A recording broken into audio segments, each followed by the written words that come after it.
তো গাইস দেখো এই যে এত দূর হয়েছে, কেমন লাগছে অবশ্যই জানাও।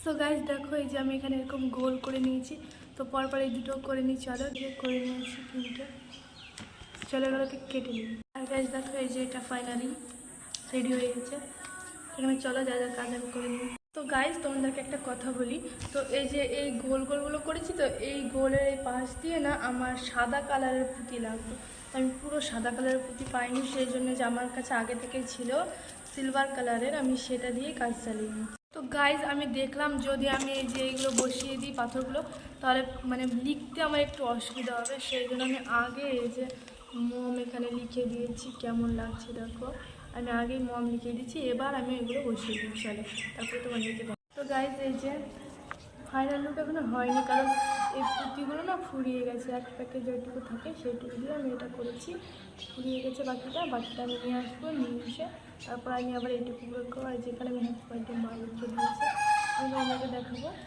তো দেখো ভালো লাগলে অবশ্যই লাইক কমেন্ট শেয়ার করে দেবে, আর ফেসবুকটিকে ফলো করে দেবে, আর ইউটিউব থেকে দেবে সাবস্ক্রাইব করে দেবে। তো এটা এখনও রেডি হয়নি, আমি রেডি হওয়ার পরে তোমাদেরকে আবার দেখাবো। চলো টাটা আজকের মতো।